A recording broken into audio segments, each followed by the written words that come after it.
सनातन क्या है? सनातन धर्म और हिंदू धर्म क्या अलग अलग धर्म हैं? सनातन धर्म है या जीवन पद्धति? हिंदू धर्म है या जीवन पद्धति? मंत्र तंत्र का क्या अर्थ है? क्या ये वाकई काम करते हैं? हम जो यज्ञ करते हैं, जो पूजा करते हैं, जो पाठ करते हैं, जो हवन करते हैं, क्या वाकई वह देवताओं को मिलता है? हमारा जो जीवन है वह क्या है? आखिर जीवन का अंत क्या है? क्या पुनर्जन्म होता है? इस जीवन में भक्ति, योग, क्रिया और प्रतिक्रिया की क्या कोई श्रृंखला है? क्या यह जीवन में आते जाते रहते हैं? क्या हमारी बुद्धि और प्रज्ञा बढ़ती है? आखिर ये जीवन को किस रूप में संचालित करते हैं? गुरु का महत्व क्या है जीवन में? गुरु बनाना ही क्यों चाहिए? इस तरह के बहुत सारे प्रश्न जो भी लोग धर्म को, जीवन को समझने की कोशिश करते हैं, उनके दिमाग में आता होगा। ये प्रश्न क्या हैं? ऐसे कितने तरह के प्रश्न हो सकते हैं और क्या इनका कोई उत्तर है? हाँ, उत्तर है, पर कहाँ? मैं बताता हूँ। नमस्कार, आप देख रहे हैं साहित्य तक के बुक कैफे का एक दिन एक किताब कार्यक्रम। मैं हूँ जयप्रकाश पांडे और आज मैं जिस पुस्तक के साथ उपस्थित हूँ उसका नाम है सनातन धर्म, हिंदू धर्म के सार पर आधारित प्रश्नोत्तर। इसके लेखक हैं कृपामय दास। अंग्रेजी में यह पुस्तक लिखी गई जिसका हिंदी अनुवाद जो है डॉक्टर कुमारी रोहिणी ने किया है। कृपामय दास जो है उत्तर पश्चिम इंग्लैंड के कार्नवेल में उनका पालन पोषण हुआ। उनके माता पिता रॉयल एयरफोर्स में कार्यरत थे। कम उम्र से ही उनको योग में रुचि हुई, योग का अभ्यास करने लगे, भगवद गीता का पाठ करने लगे और बाद के दिनों में वे कृष्ण के भक्त बन गए। भारत में भी उन्होंने शिक्षा ग्रहण की, ब्रिटेन, आयरलैंड, पूर्वी अफ्रीका तक गए और तमाम तरह की सेवाएं दी। वे लंदन के बाहर जो भक्ति वेदांत मनोर के निकट वो रहते हैं और यह यूरोप का सबसे बड़ा कृष्ण मंदिर है, जहां भारत के खान पान, दर्शन, संगीत पर उनकी अभिरुचि दिनों दिन वहाँ रहते हुए बढ़ती गई है। यह उनकी 9वीं पुस्तक है। फेसबुक, इंस्टा, ट्विटर, यूट्यूब सब पे उनकी अपनी एक उपस्थिति है। कुमारी रोहिणी जो इस पुस्तक की अनुवादक हैं, उन्होंने कोरियाई भाषा एवं साहित्य में पीएचडी की है जवाहरलाल नेहरू विश्वविद्यालय से और इस भाषा पर पीएचडी करने वाली वो भारत में अपनी तरह की पहली शोधार्थी हैं। प्राध्यापक हैं जामिया मिलिया इस्लामिया में कोरियाई भाषा और साहित्य की और मिशेल ओबामा की जीवनी बिकमिंग, अनुपम खेर की जीवन के अनजाने सबक, गौरांग दास की पुस्तकों का अनुवाद कर चुकी हैं। यह पुस्तक 20 अध्यायों में बटी है जो सनातन धर्म से जुड़े हुए जो सवाल कृपामय दास के पास पहुंचते रहे, उन सवालों से उन्होंने यह समझा कि ये किताब ऐसी लिखी जानी चाहिए जो जिज्ञासुओं की संशय का, शंका का या जिज्ञासा का समाधान करें। हजारों पीढ़ियों से जो ज्ञान संरक्षित है संस्कृत साहित्य में, विशेषकर 200-300 वर्षों से जो भारत पर दूसरे आक्रमण रहे, विदेशियों के आक्रमण रहे और उस दौरान भारत की संस्कृति सभ्यता जिस तरह से प्रभावित होती रही, उसके बाद जिस तरह से हिंदू राष्ट्र का, हिंदूवाद का उभार हुआ, उसने युवाओं के बीच एक जिज्ञासा पैदा की और उस जिज्ञासा का समाधान होना चाहिए। इसीलिए यह पुस्तक आई है। इस पुस्तक में जो पहला अध्याय है वह कृष्ण ज्ञान के तहत है, जहाँ वे सनातन धर्म क्या है, यह वाकई कोई धर्म है या नहीं है, इसकी उत्पत्ति क्या मूल रूप से भारत में हुई थी या नहीं हुई थी, हिंदू धर्म से सनातन का क्या संबंध है और सनातन धर्म में किस तरह से हरे कृष्ण समुदाय शामिल है। क्या भगवत गीता भारतीयों का, हिंदुओं का मुख्य ग्रंथ है उस तरह से जैसे कृष्ण बाइबल की तरह से, या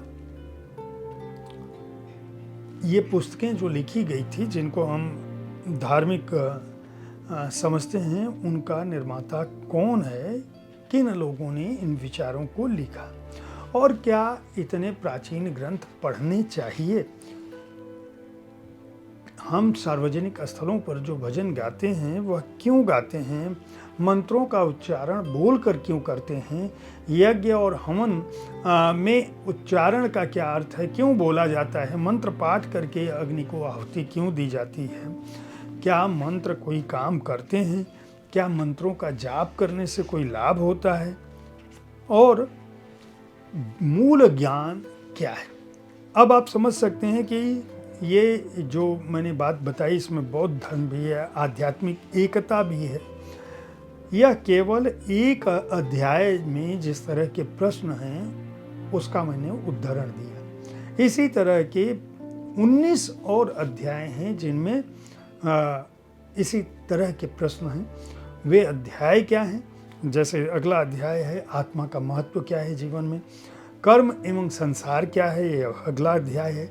निरपेक्षता के पीछे क्या तर्क है, आनंद और तनाव से जुड़े हुए प्रश्न क्या हो सकते हैं, विज्ञान और धर्म से जुड़े हुए प्रश्न क्या हो सकते हैं, कृष्ण कौन है, देवता और अवतार में क्या अंतर है, पवित्र ग्रंथ और हिंदू धर्म के बीच आपस में क्या तादात्म्य है और उससे जुड़े हुए प्रश्न क्या हो सकते हैं, सक्रिय अध्यात्म किसे कहते हैं, जीवन में भोजन और आहार का क्या मतलब है। इस खंड में भी ये 11वां खंड है। अब समझ लीजिए कि किस तरह के सवाल हैं कि भक्त शाकाहारी क्यों होते हैं, अगर आप शाकाहारी हैं तो पेड़ पौधे क्यों खाते हैं, उनमें भी तो आखिर जीवन है, अंडे का सेवन आप क्यों नहीं करते हैं, प्याज लहसुन से आपको क्या समस्या है, मशरूम को आप क्या सोचते हैं, शराब के बारे में आपके विचार क्या हैं, आखिर शादी और दूसरे उत्सवों में शराब का सेवन, मधु सोमरस का पान तो जो है वह देवता भी करते थे। भक्तों को चाय और काफ़ी पीनी चाहिए कि नहीं पीनी चाहिए, आखिर मिर्ची का सेवन किया जाना चाहिए कि नहीं किया जाना चाहिए, मांसाहारी जो व्यक्ति है वह गोमांस क्यों न खाए, गोमांस उसके लिए क्यों वर्जित है, अगर आप गोमांस नहीं खा सकते तो उसके बछड़े के हिस्से का दूध क्यों पीते हैं, क्या दूध का पीना हिंसा है या नहीं है, आखिर शाकाहार से संसार को क्या संदेश देना चाहते हैं, और जीवन में आपको अगर अवसर मिले तो सादा जीवन उच्च विचार का क्या अर्थ है। ऐसे समय में जब उपभोक्तावाद पूरी दुनिया को, आखिर व्यक्ति आराम से क्यों न रहे, अगर वह लग्जरी उपभोक्तावादी जीवन संस्कृति शैली अपना सकता है तो उसे क्यों नहीं रहना चाहिए, पैसा है तो क्यों नहीं उसका प्रदर्शन होना चाहिए। इस तरह के सवाल, कपड़ों का प्रदर्शन क्यों नहीं होना चाहिए, गाड़ियों का क्यों नहीं होना चाहिए, वैदिक दृष्टिकोण जीवन का क्या है, आत्मा और आत्मा से जुड़े हुए अनुष्ठान क्या है, मंदिर का अर्थ क्या है, मंदिर में होता क्या है, भक्त को नियमित प्रार्थना क्यों करनी चाहिए, नियमित मंदिर जाना चाहिए क्या, और व्यक्ति का उच्चतम विकास अगर हो भी जाए और उसे मरना है तो उस विकास का अर्थ क्या है, उसे काम ही क्यों करना चाहिए, संस्कृति का अर्थ क्या है, संस्कृति जीवन में किस तरह से लोगों को प्रभावित करती है, और पवित्र दिनों और त्योहारों का क्या अर्थ है, और गुरु और शिष्य के संबंध किस तरह के होने चाहिए या होते हैं, या गुरु का जीवन में क्या महत्व है। इस तरह के कुल 20 अध्यायों में ऐसे सैकड़ों सवाल हैं जिनका उत्तर सूत्र वाक्य में संक्षेप में कृपामय दास ने देने की कोशिश की है अपनी समझ से। सनातन धर्म के सार को बताने की यह कोशिश कृपामय दास के अपनी प्रज्ञा, अपने ज्ञान और अपनी समझ पर आधारित है।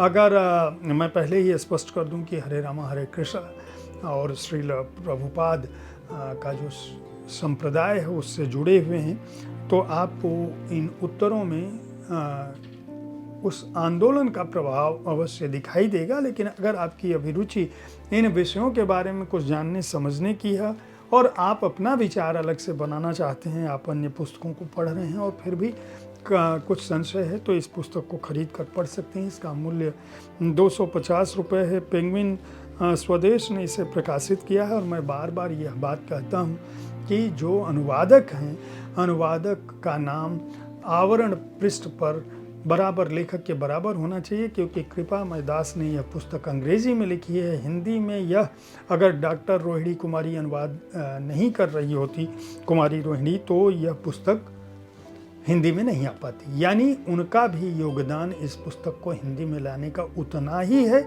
जितना कृपामय दास का है। तो अनुवादकों के पक्ष में साहित्य तक की यह अपील जो है वह प्रकाशकों तक पहुँचे और वो इस बात को समझें कि जिसका जो हिस्सा है, जो जितना काम कर रहा है, उसको उसके हिस्से का सम्मान अवश्य मिलना चाहिए। साहित्य का उद्देश्य भी यही है। उम्मीद है साहित्य तक का यह एपिसोड आपको पसंद आया होगा। इस कार्यक्रम में आप किस तरह की पुस्तकों की चर्चा चाहते हैं, उसके बारे में अपनी राय से हमें अवश्य अवगत कराते रहें। हमारी कोशिश होती है कि विविध विधाओं की पुस्तकों के साथ आपके पास मैं हर दिन पहुंचूं, ताकि आप उन पुस्तकों का चुनाव कर सकें जिन्हें आप पढ़ना चाहते हैं। कल ठीक इसी समय ऐसे ही किसी कृति के साथ मैं फिर मिलूंगा। देखते रहिए साहित्य तक। धन्यवाद।